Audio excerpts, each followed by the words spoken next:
Oke, ini ada buku chapter 4-nya yang kita bisa kita lihat di sini ya. Ini yang bukan chapter 4, sorry, edisi 4. Jadi ini pembaruan dari edisi 3. Ada slide-nya kok. Nah, slide-nya saya akan ambil dari edisi 3 aja.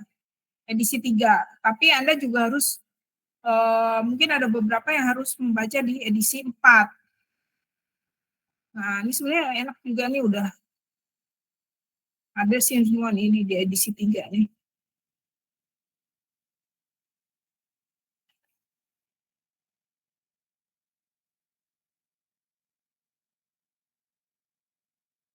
Ya, sebenarnya di edisi 4 nih lebih apa?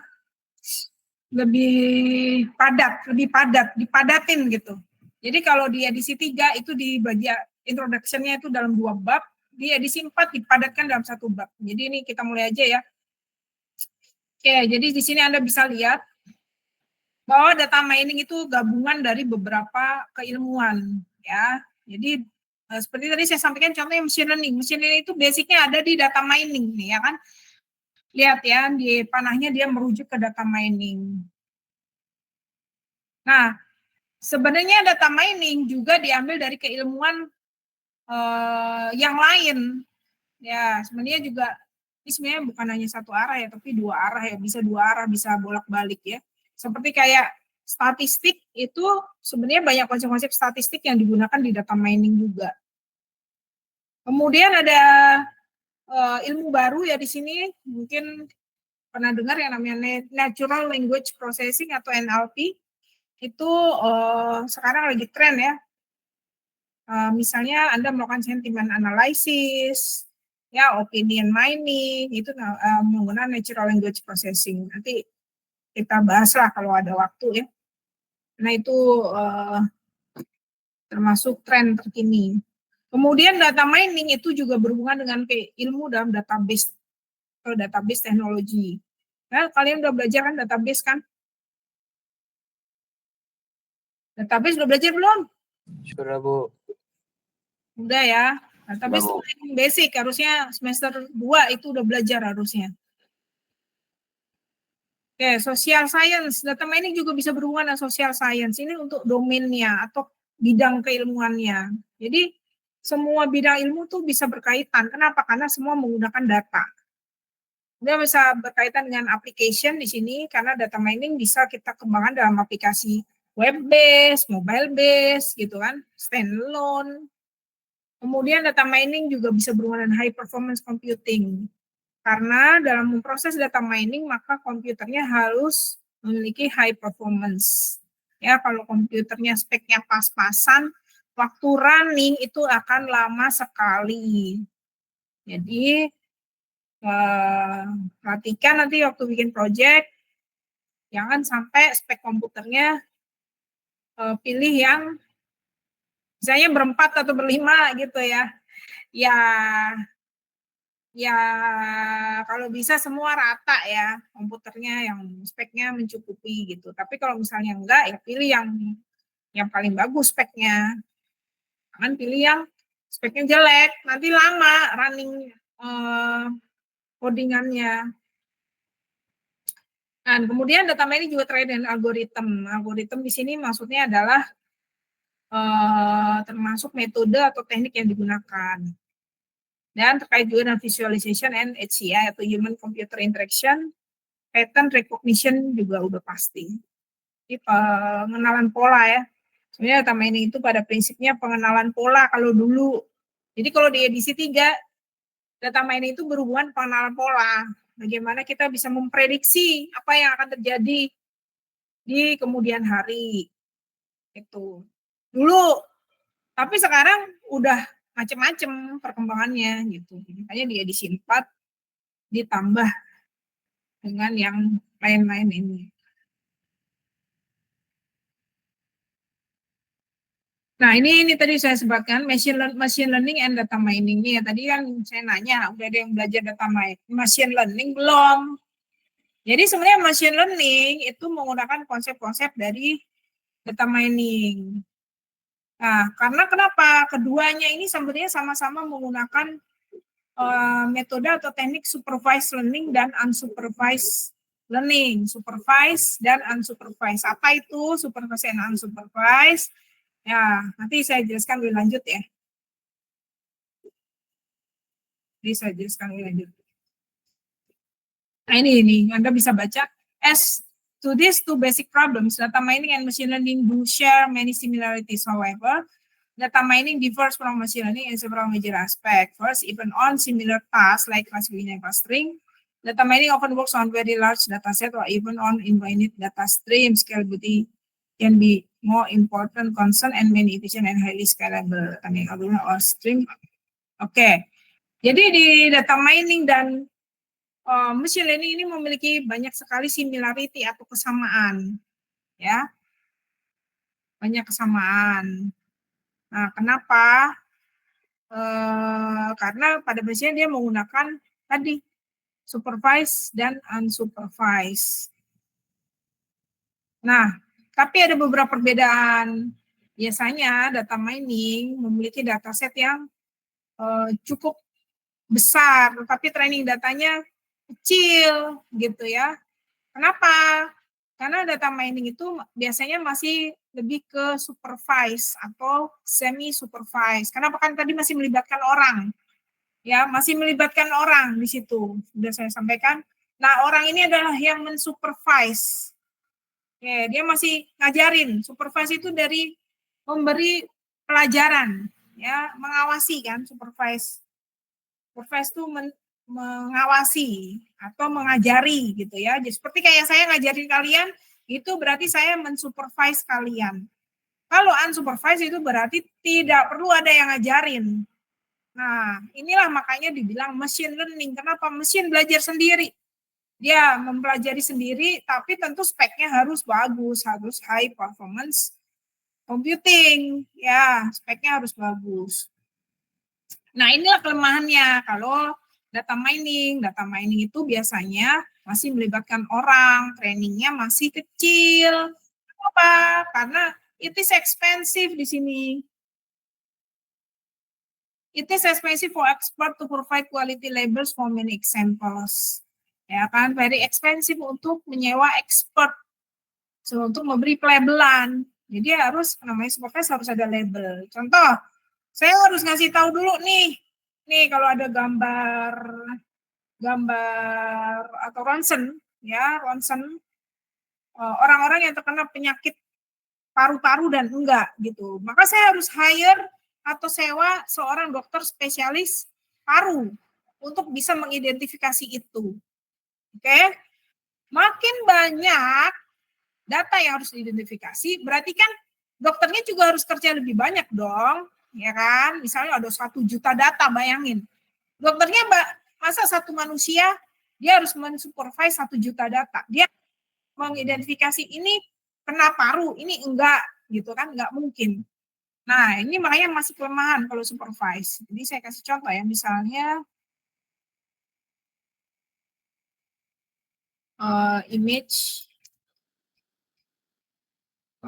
ronsen and pneumonia disease and normal lung. Nah, ini contoh ya. Nah, ya ini kan harus bisa baca nih chest X-ray ya. Ini contoh ya. Ini kan kelihatan ya. Ini ada yang normal, ini ada yang kena bakteri, ini ada yang kena viral. Nah, ini yang bisa baca ini kan dokter. Ya, misal kalau saya orang awam suruh baca ya, mungkin ya nggak ngerti gitu kan. Nah, ini ada pelabelan, ini namanya pelabelan. Jadi dokternya bilang ini normal tuh kayak gini loh. Nih, ini bakterial pneumonia tuh kayak gini loh. Ini ada kabutnya di sini. Ini viral pneumonia tuh kayak gini loh, gitu lah ya. Kalau kita yang nggak jadi dokter kan, siapa nih baru masuk?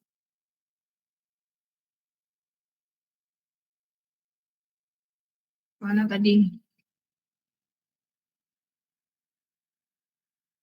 Nah, misalnya saya disuruh analisis, saya kan bukan dokter, ya susah. Mungkin saya ya nebak-nebak doang gitu kan. Bisa mungkin setelah belajar berapa gambar mungkin bisa, tapi kan saya bukan expert.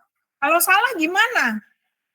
Ini kan namanya memberi label, ini normal, ini bakterial, ini viral. Ini adalah pelabelan, ini berarti supervised learning. Karena ada yang memberi label, yang memberi label siapa? Expert atau pakar di bidangnya. Nggak mungkin saya yang nggak ahli di bidang penyakit, paru-paru, medis, memberi label ini. Nggak cocok. Nah, ini misalnya kamu bikin skripsi, banyak tuh yang bikin skripsi. Saya ingin menganalisis orang yang kena depresi sama enggak. Lalu saya tanya, siapa yang ngasih kepakaran bahwa ini kena penyakit jiwa apa enggak? Ya enggak ada Bu, enggak bisa. Harus ada pakarnya. Pakarnya di sini siapa ya? Dokter kek, siapa kek yang memberi analisis bahwa pelabelannya benar. Bahwa orang dengan ciri-ciri seperti ini itu kena depresi gitu. Banyak kemarin yang ngambil depresi-depresi gitu. Tapi nggak ada expertnya. Nah, itu karena pakai supervise. Nah, kalau yang nggak supervise yang gimana? Kalau yang nggak supervise atau unsupervised, itu tidak perlu pelabelan, tetapi cukup dengan gambar-gambar ini, maka akan dilakukan clusterisasi, ya, clusterization. Ya, ada nggak di sini? Clusterization unsupervised learning. Ini udah masuk biasanya mesin. Nah, ini nggak perlu label. Ini nggak perlu label, nanti mesinnya akan menganalisis sendiri. Mana yang masuk grup yang mana. Nah, dari banyak gambar, nanti grupnya yang akan menganalisis.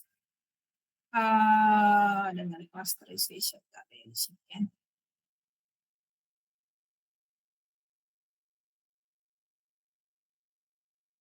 Clusterization.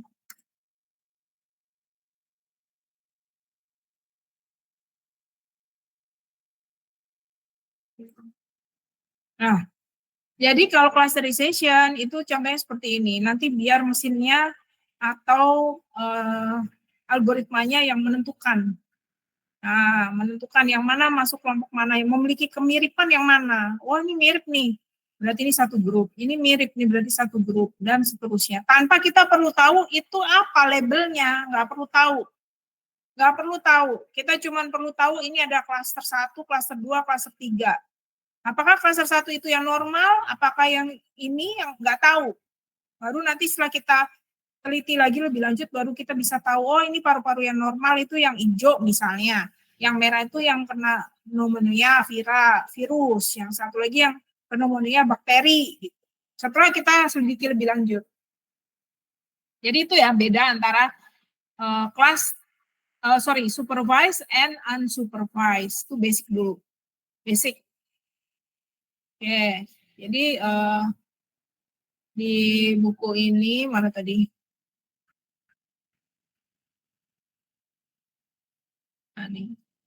Nah ini contoh tadi clusterization ya sama contoh tadi.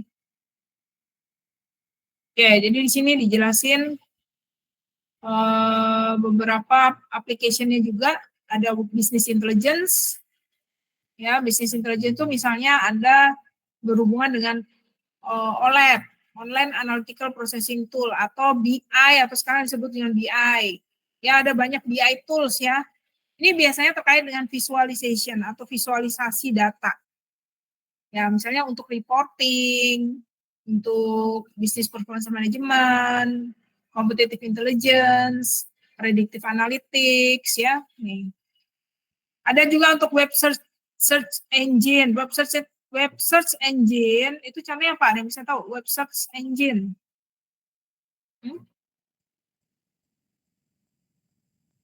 Yang tahu nggak contoh toolsnya apa? Web search engine. Belum semua sih. Hah? Bisa nggak ada yang tahu? Search engine. Kayak Google gitu, Bu. Iya itu search engine. Ya, search engine ya Google. Nah, itu juga menggunakan konsep atau information retrieval yang juga menggunakan bisa menggunakan konsep data mining. Ya, walaupun awalnya sebenarnya dia nggak pakai konsep data mining, dia pakai information retrieval ya. Tetapi sekarang search engine bisa dihubungkan dengan data mining. Misalnya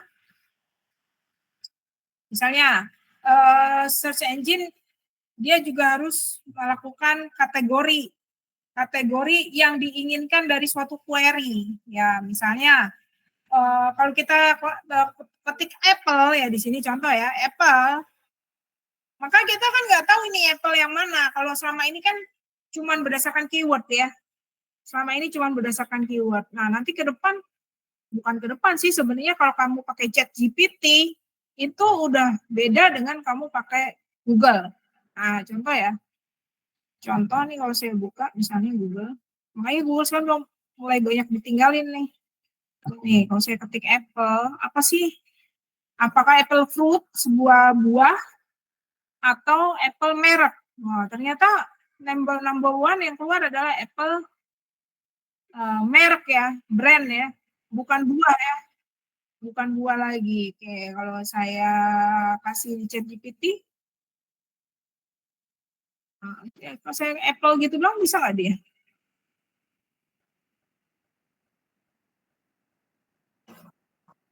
Ya nggak ngerti dia. Oke, berarti kita what is Apple?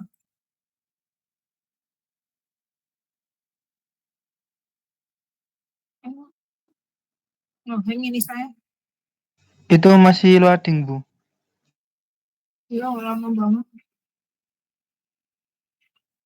Pusing dia. Nggak jelas pertanyaannya, katanya gitu. Dia pusing karena Apple apa nih, mikir dia.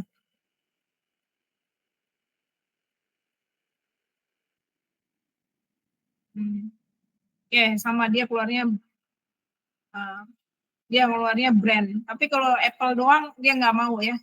Nih, Apple tadi pusing dia, bingung.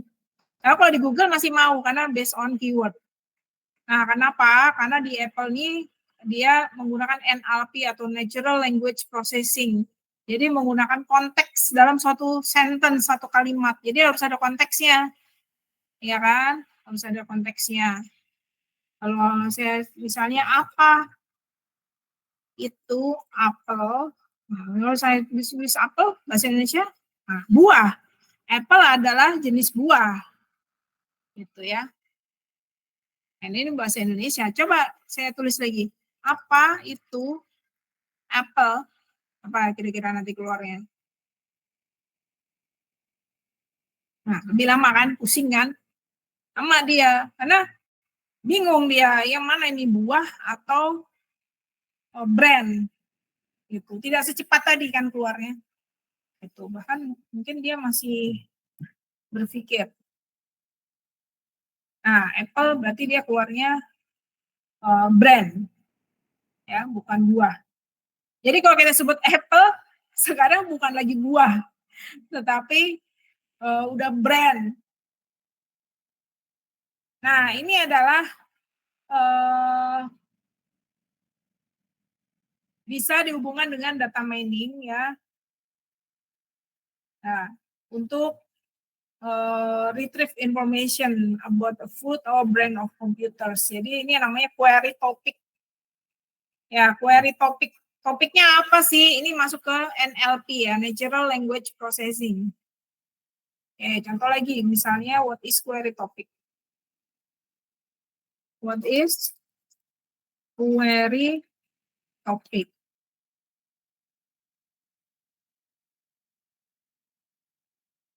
Ya, ini tadi.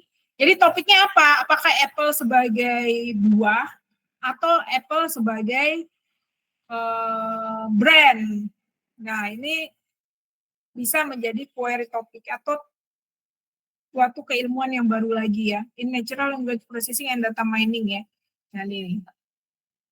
Jadi determining the query topic and involve analysis of the keyword. Jadi tadi saya sudah sebut ya, keyword ya. Nggak perlu konteks kalau di Google, cukup keyword.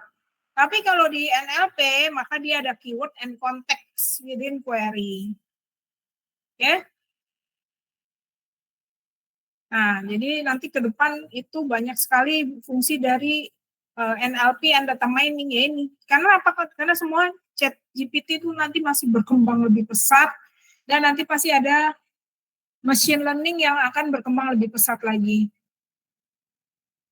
Tuh, oke, ini contoh-contoh aplikasi. Kemudian ada lagi social media and social network. Sekarang social media juga sudah shifting atau berubah ya. Dari sekedar menyimpan data menjadi social media mining.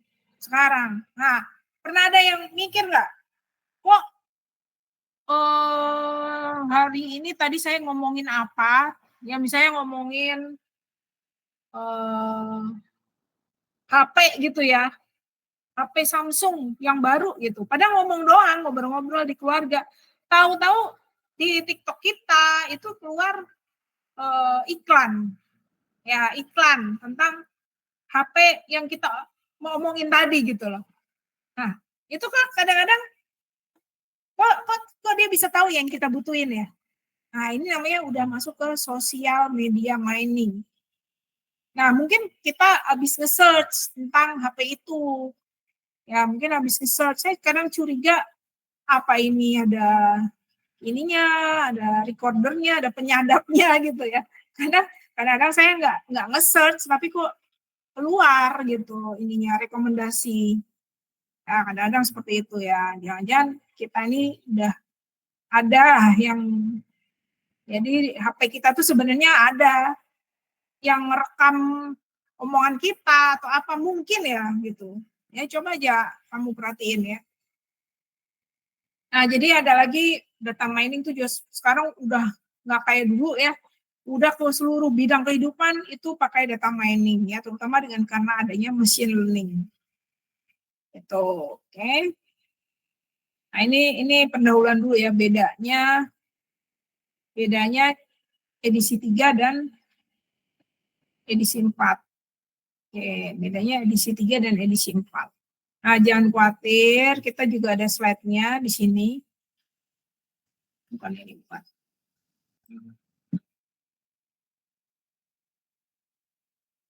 Nah ini. Nah, nih. Ini yang edisi 3, bukunya based on edisi 3. Oke. Di slide-nya kita rujuk ke edisi 3, tetapi nanti Anda saya minta untuk beberapa akan membaca di chapter tertentu dari edisi keempat. Oke, kalau di edisi 3, pertemuan pertama, ya ini kita akan membahas mengenai why data mining. Ya, sebenarnya udah dijelasin beberapa sih. Cuman yang di edisi 4 lebih advance, lebih maju ya. Kalau edisi 3 masih terkait dengan data collection, automatic data collection, database system, web computerized society, gitu. Jadi data, kita bicara karena banyak data collection. Nah, data collection itu harus diapain? Ya, misalnya suatu web pemerintahan, kan nge-record data-data kita. Nah, kalau edisi 3 masih membahas bagaimana data itu akan kita mining atau kita tambang. Itu kalau edisi 3. Tapi kalau edisi 4 udah lebih maju lagi ya, terkait dengan keilmuan yang lain-lain lagi. Nah, kalau edisi 3 ini data diolah untuk menjadi knowledge atau pengetahuan. Ini teori-teorinya ya, sebenarnya evolusi dari data science itu bermulai dari 1600 sebelum Masehi. Oh, sebelum Masehi. Itu sudah kita belajar yang namanya science, empirical science. Kemudian ada theoretical science, computational science. Kemudian sekarang kita kenal dengan data science. Okay. Nah, ini evolusi dari database teknologi ini. Kalau edisi 3 terakhir tahun 2000-an.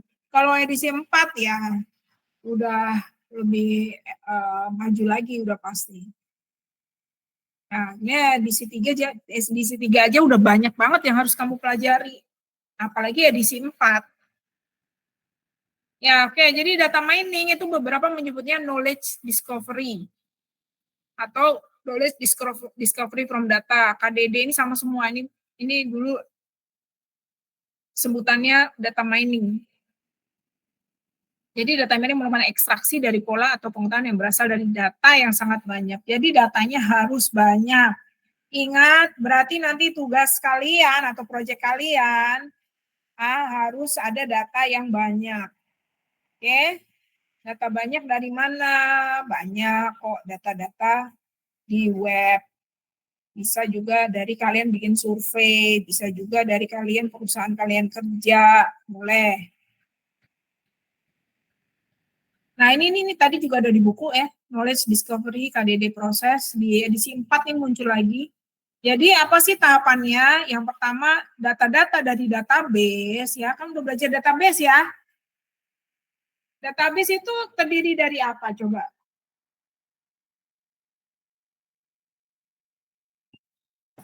Sekumpulan data, Bu. Ya pasti, tapi kan apa yang datanya ditaruh di mana? Table, Bu. Table, bagus. Ya. Table menunjukkan apa itu? Entitas. Entitas. Table itu menunjukkan entitas. Jadi Anda harus tahu dulu, setiap entitas memiliki apa? Atribut, Bu. Atribut, bagus. Siapa nih yang jawab nih? Bu. Siapa? Hah? Rizky, Bu. Oh, Rizky itu Ben ada yang inget, biasanya nggak ada yang inget. Jadi hubungan antar tabel namanya apa? Ayo, entity Relasi, Bu. Entity Relationship Diagram atau ERD. Jadi ada hubungan antar entitas, Entity Relationship Diagram. Oke, dulu data mining hanya bisa dilakukan dari data-data yang terhubung di database. Itu namanya data terstruktur atau structured data. Kenapa? Karena sudah ada strukturnya, ditaruh di database. Database dari table atau entitas punya atribut. Atribut ada datanya, ya kan? Datanya punya data type, ya kan? Kemudian antar entitas punya relationship, antar entitas punya cardinality, kan gitu. Dulu cuman harus datanya terstruktur. Ini namanya data terstruktur. Tapi sekarang data mining bisa dari data tidak terstruktur. Yang baru ya, makanya ada buku edisi 4.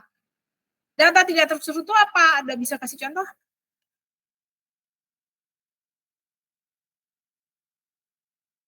Data tidak terstruktur ya sebaliknya. Data yang tidak disimpan di tabel. Ya gimana? Ya itu semua yang ada di internet itu tidak terstruktur itu. Semua tulisan di dalam web itu semua web itu ya kan, dari seluruh halamannya, kata-katanya itu semua itu tidak struktur. Nah, itu yang namanya kemudian ada yang menyebutnya text mining. Ya, text mining itu bagian dari data mining juga. Tetapi kalau text mining itu tidak terstruktur. Kenapa? Karena teksnya tidak disimpan di dalam database. Jadi disimpannya di mana? Kita sebut sekarang namanya data lake.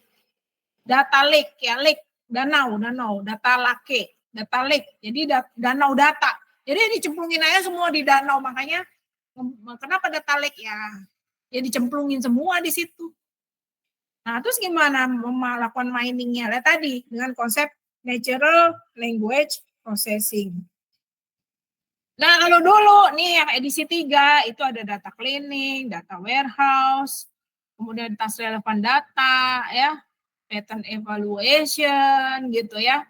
Kita compare ya misalnya sama buku yang ini. Jadi ada tadi saya lihat.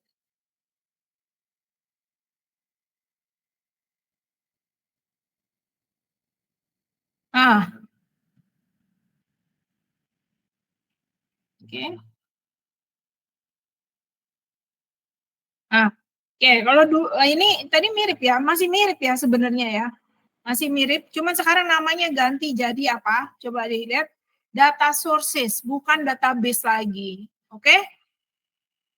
Kenapa? Karena kalau database itu pasti terstruktur. Tapi kalau data sources, ya bisa macam-macam tadi, bisa tidak terstruktur, data source, sumber data.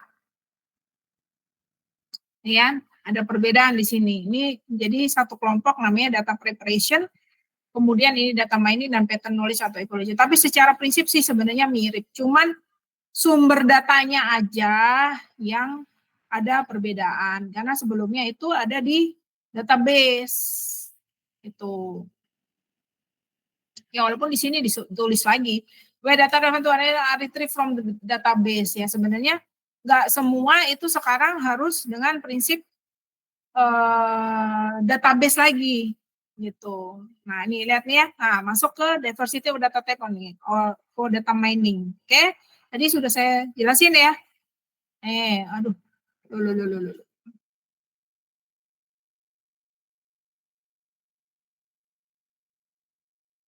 Nah, nih. Jadi sekarang bedanya sama dulu sama buku edisi 3 apa? Buku edisi 3 fokusnya adalah ke structure data. Buku edisi keempat atau yang zaman sekarang ya lebih now, buku edisi keempat terbit tahun 2023. Jadi relatif baru ya. Makanya jauh sekali bedanya. Beda 2011 ke 2023. 12 tahun ya. Nah, jadi kalau data structure atau data terstruktur ini tersimpan di mana? Di relational database, data cube, data matrix, and data warehouse. Ini adalah terstruktur. Kenapa? Karena record or table-like structure defined by the data dictionary. Oke. Nah, tetapi di many real application, beberapa ini sekarang udah mulai accommodate semi-structured, such as to allow a data object to contain set value, small set of external value, or nested structures. Contoh XML structures. Ya, nah sekarang juga ada semi-structured data, contohnya graph or network data. Ya, kayak node ya bacanya. Nah ini semi. Nah yang unstructured sama sekali tidak terstruktur itu juga ada. Ya tadi yang saya sebut ya, misalnya di teks, image ya, ini juga relatif tidak terstruktur karena tadi cuma disimpan aja, diplung-plung aja ya, dicemplung-cemplungin ke apa namanya data lake ya itu sebutnya, cuma di sini data lake nggak disebut-sebut. Mungkin ada juga, coba kita search ya, search mana ya filenya. Dalam ketutupan file. Ini saya baru nemu bukunya yang edisi baru nih. Nah ini masuk ke data lake. Ya data lake, tapi masuknya di chapter keempat. Kita nggak akan terlalu banyak di chapter data warehouse and OLAP ya, karena ini harusnya di kuliah data warehouse. Ya, jadi kita nggak akan terlalu fokus di sini. Ya, jadi chapter 3 kita skip ya. Ini harusnya di kuliah data warehouse. Ini dari buku ini semua ada soalnya. Yang terkait dengan data dia ada semua. Oke, jadi ini di edisi 4 ya. Edisi 4 saya belum dapat slide-nya, tapi nggak apa-apa. Di edisi 3 masih relevan. Beberapa masih relevan. Bukan beberapa sih, yang teknik-teknik dasar tuh semua ada di edisi 3. Ya, perubahannya hanya sedikit karena yang terkait dengan aplikasi terbaru aja. Tapi teknik dasarnya itu sama. Tidak ada perubahan di teknik dasar. Oke, kemudian ini ada web mining framework. Ini contoh web mining ya. Nah, kita skip dulu. Kemudian ada BI, tadi business intelligence. Ya, ini maksudnya untuk apa? Business intelligence itu ciri-cirinya dia menggunakan untuk decision making. Tadi udah saya sebut ya, dia ada visualization-nya. Jadi kalau kalian misalnya pengen jadi apa? Data analis. Data analis itu berarti jatuhnya di data mining, information discovery. Kalau business analis, jatuhnya dia harus menguasai data mining and data presentation atau visualization teknik.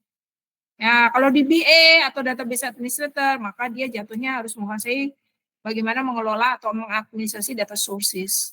Kalau end user siapa ya? End user biasanya udah bos-bosnya atau manajemen level, dia nggak perlu tahu ini gimana strukturnya, pokoknya dia bisa membuat keputusan. Gitu.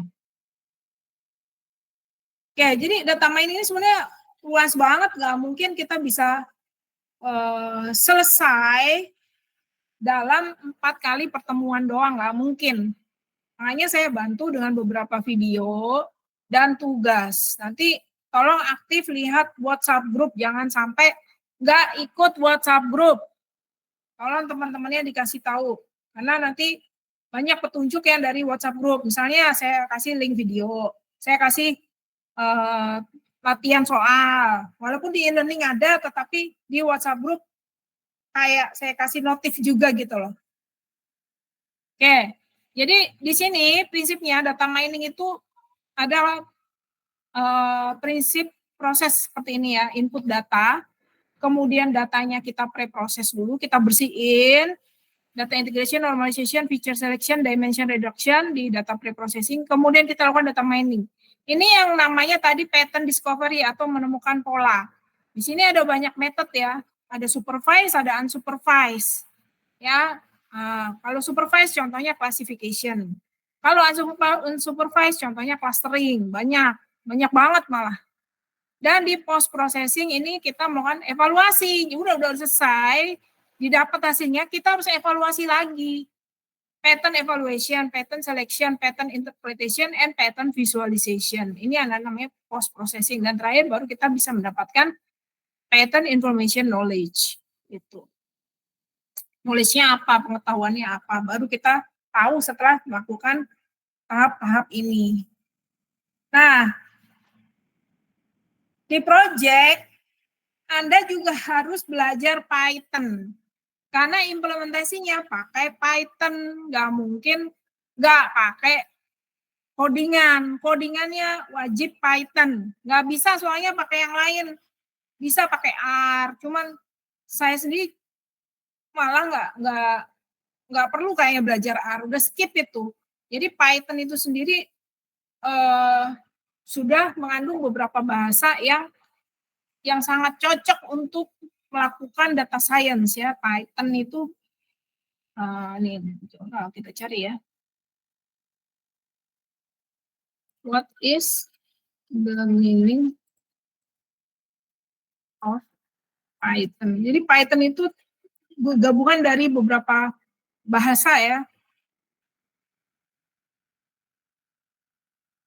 Ya.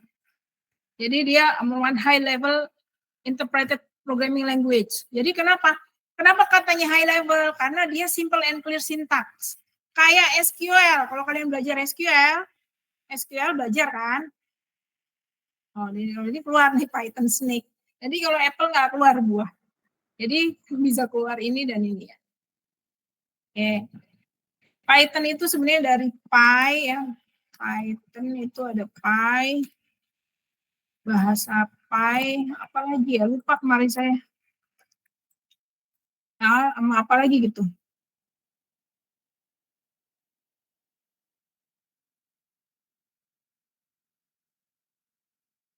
Nah, ini biasanya bisa kita bandingkan dengan R ya. Ya, kalau kamu bisa di sini kita bisa lihat perbandingan antara Python dan R. Tentu library Python itu jauh lebih banyak dibandingkan R. Jadi mau nggak mau Anda harus belajar Python. Gitu, mau nggak mau. Gitu. Jadi kalau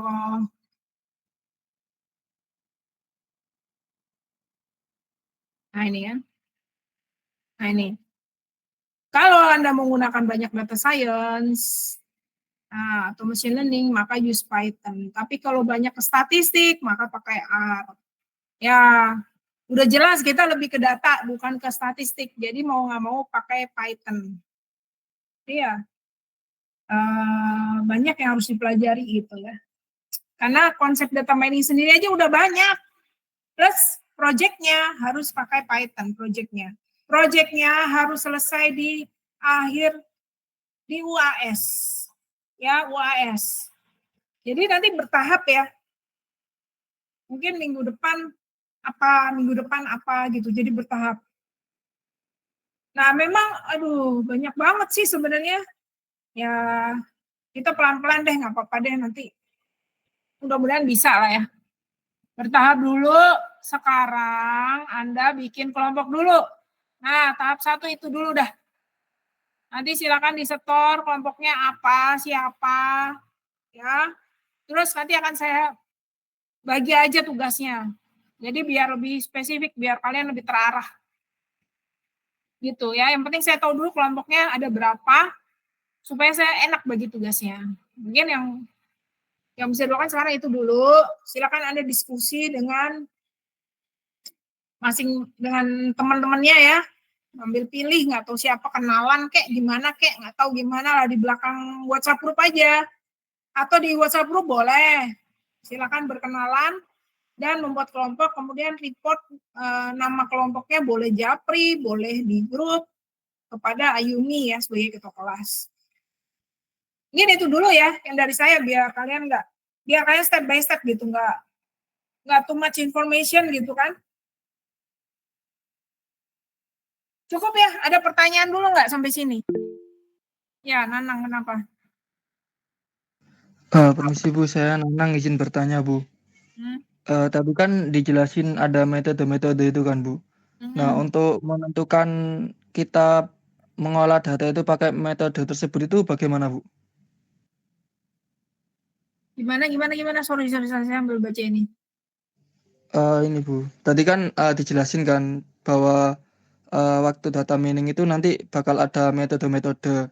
Nah, cara kita untuk mengetahui waktu mengolah data itu pakai metode yang mana itu bagaimana Bu? Oh ya. Ya itu step by step ya. Harus tahu dulu karakteristik dari metode-metodenya. Jadi kalau belum tahu karakteristiknya, ya nggak bisa. Tadi kan udah saya jelasin, ada supervised dan ada unsupervised. Jadi kita harus tahu dulu metode A itu masuk ke mana, supervised apa unsupervised, gitu. Nah, kalau kita udah tahu, maka kita bisa nentuin. Terus data yang kita punya, kira-kira supervised apa unsupervised, itu juga kita harus tahu dulu. Ya, misalnya kamu datanya punyanya kayak gimana gitu ya. Nah, ini misalnya saya kasih contoh ya. Saya kasih contoh.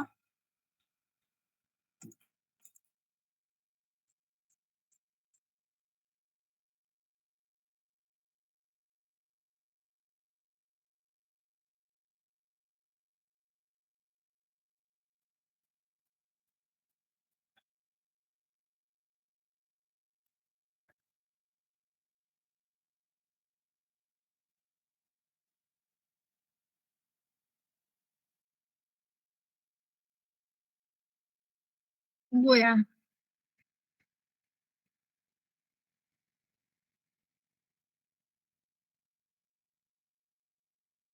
Jadi konsep pertama kamu tahu teorinya dulu.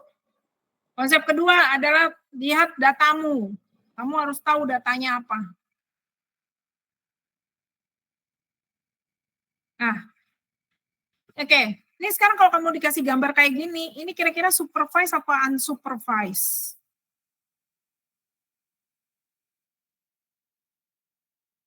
Apa? Ada labelnya nggak di sini? Tidak, Bu. Nah, berarti supervise apa unsupervised? Kalau Unsupervised bukan, Bu? Iya, kalau supervise itu diajarin, berarti harus ada labelnya. Labelnya tuh kayak gimana sih? Misalnya kayak gini ya, contoh ya. Ini saya kuliah di machine learning sih.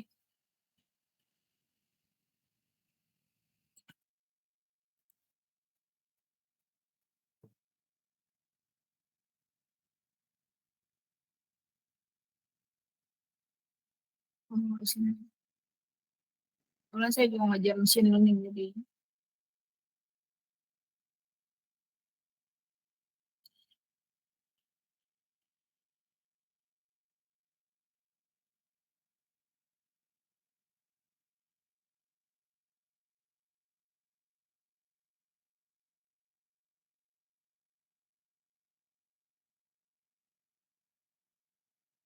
Nah ini. Nah, ini kalau datamu, ya ini tadi kan nggak ada labelnya. Nih, tapi kalau misalnya nih saya kasih tulisan. Nih, dikasih tulisan. Aduh. Saya ajarin dulu nih. Ya, sebelum di training. Ini tuh namanya carrot loh. Ini namanya tomato loh, yang bentuknya kayak gini, yang bentuknya kayak ini namanya paprika loh. Maka ini namanya supervise. Ya. Nah, apa bedanya kalau unsupervised ini ada gambar segini banyak, segambreng, udah kamu kerjain sendiri pakai algoritma. Siapa yang kamu tuh siapa ya? Ini mesinmu ini, komputermu. Kamu kasih nanti pakai Python, tolong kerjain. Nah, ini namanya unsupervised. Kalau datamu kayak gini, ini berarti unsupervised. Tapi kalau datamu dikasih label seperti ini, maka ini pakailah yang metode supervised. Gitu. Jadi tahunya dari mana ya? Tergantung datanya apa. Oh, misalnya tadi. Ini. Image recognition. Pieces. Tadi yang fenomenanya misalnya ya. Fenomenia.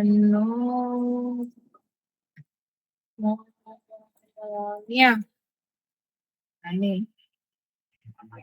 Nah, ini kan dikasih tahu nih. Nih.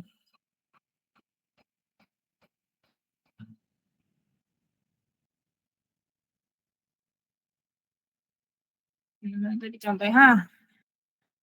Nah, ini ada labelnya nggak kalau gambarnya kayak gini?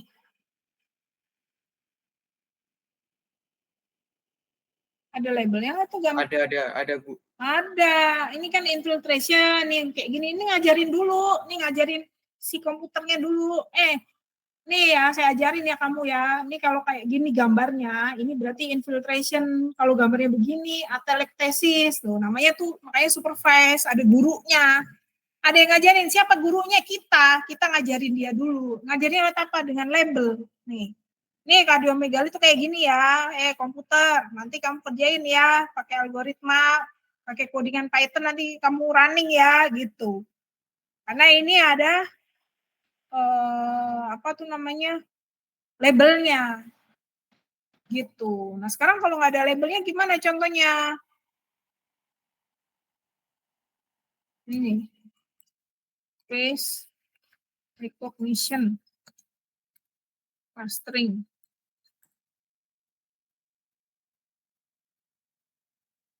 Nah, face clustering itu juga contoh nih ya. Nih. Ini nggak ada label, nggak diajarin. Ini.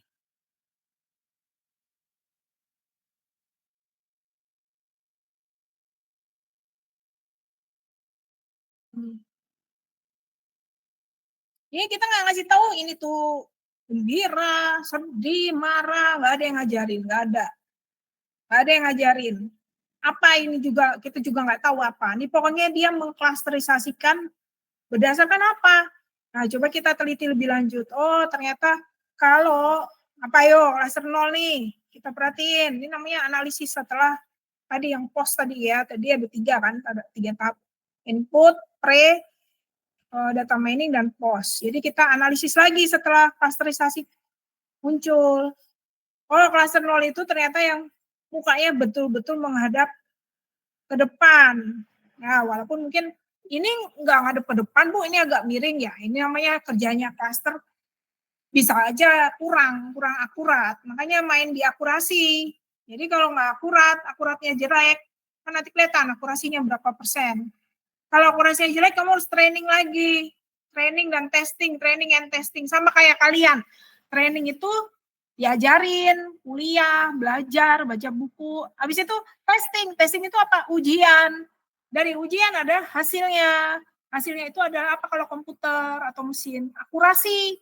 Kalau akurasinya 100, ya berarti nilainya 100, nggak ada yang salah. Akurasinya 75, ya berarti 25-nya salah. Gitu. Salah dalam menebak gitu loh maksudnya. Jadi prinsipnya seperti itu, sama. Jadi kita ngajarin mesin. Nah, makanya ke depan mesin itu akan makin cerdas. Apa bedanya mesin sama manusia? Kalau mesin itu unlimited. Nah, kalau manusia kan limited ya otaknya. Kalau capek dia tidur, kalau belum makan nggak bisa mikir. Belum kalau IQ-nya kurang-kurang gitu ya. Ya kalau mesin enggak. Dia apalagi kalau high performance computing, wah tidak terbatas dia. Itu makanya nanti ke depan bisa robot lebih pintar dari kalian semua, lebih pintar dari saya. Nanti yang kerja robot, kamu manusia ngapain saya nggak tahu dah. Kenapa? Karena mesin tuh unlimited. Mereka bisa belajar apa aja asal dikasih data. Kasih data, suruh dia belajar. Yang bikin algoritmanya, yang bikin codingan siapa? Manusia. Sekarang kita lebih pintar dari dia. Ntar nggak tahu bisa mereka lebih pintar. Kayak di film-film itu, iya bener. Nanti kita semua menjadi pengangguran, yang kerja mesin lah. Iya, mesin nggak kenal waktu 24 jam, nggak kenal males, nggak kenal capek, nggak perlu makan. Ya kan? Terus otaknya kurang-kurang tinggal di upgrade. Yang manusia otaknya kurang-kurang mau di upgrade pakai apa? Mau disuntik? Ya mungkin kan. Ya gitu kira-kira. Nah ini clustering ini unsupervised. Nggak ada yang ngajarin ini tuh apa, nggak ada. Tuh. Nah ini dia bisa mengelompokkan female and male, cowok and cewek. Nih, dia ngelompokin loh. Female, male. Padahal nggak ada yang ngasih tahu. Ini cewek ya, ini cowok ya, nggak ada yang ngasih tahu. Dia bisa mengklasterkan sendiri. Oh ini cewek nih, ini yang baris pertama. Yang ini baris kedua cowok. Ini hubungan apa nih agak kurang akurat nih. Bingung kan. Masih campur-campur. Ini akurasinya udah lebih tinggi yang atas. Gitu. Yang ini ya kita lihat. First and second row PAL database ini pakai PAL database. Ini grup database, ini database. Ini yang paling akurat sih kalau lihat. Gitu. Ya, nih contoh ya tadi dia pertanyaan ya. Kapan kita pakai supervise, kapan kita pakai unsupervised tergantung datanya. Kamu punya data kayak apa, terus kamu belajar konsepnya, baru kamu bisa menghubungkan. Nggak belajar itu, nggak kamu perhatiin datanya, nggak akan dapet. Datanya jelek juga nggak akan bisa. Datanya kurang juga nggak bisa. Datanya cuma sedikit nggak bisa. Jadi datanya harus banyak dan datanya harus bagus. Gitu.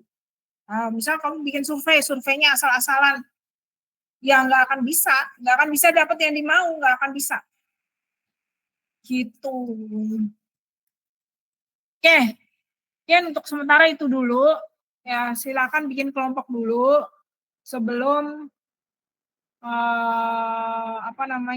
sebelum kita akhir kuliah ini, kamu silakan diskusi, terus pilih kelompoknya masing-masing ya. Terus report ke Ayumi, paling lambat besok. Ya, paling lambat besok. Supaya saya bisa move on ke tugas selanjutnya apa. Ya, bisa tahu lah berapa kelompok ini. Soalnya di grup kan di e-learning ada 60. Berapa tuh? 61 apa? Banyak banget. Oke, itu aja mungkin ya yang bisa saya sampaikan untuk malam ini. Jangan lupa di-reply forum diskusi dari saya di sesi 1, 2, dan 3. Yang dari saya yang di-reply. Kemudian untuk buku dan slide, ya, sementara saya share dulu di mana ini? Di mana nih? Di grup. Kenapa? Ya, lama tadi e-learningnya saya buka lama banget. Jadi saya tahu di grup dulu ya. Nanti saya upload di e-learning juga.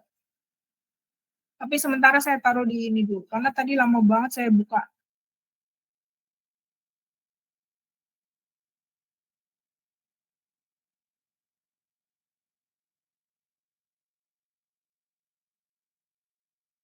Ini slide-nya tadi. Sheet 1. Ya, tuh bukunya.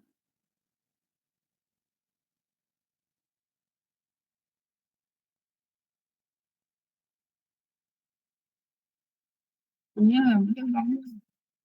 Saya nggak pernah pada baca. Ini edisi 3 ya. Tahun 2011. Oh, yang besar size-nya. Ini edisi 4.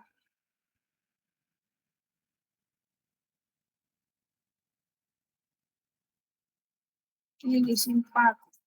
Tahun 2023.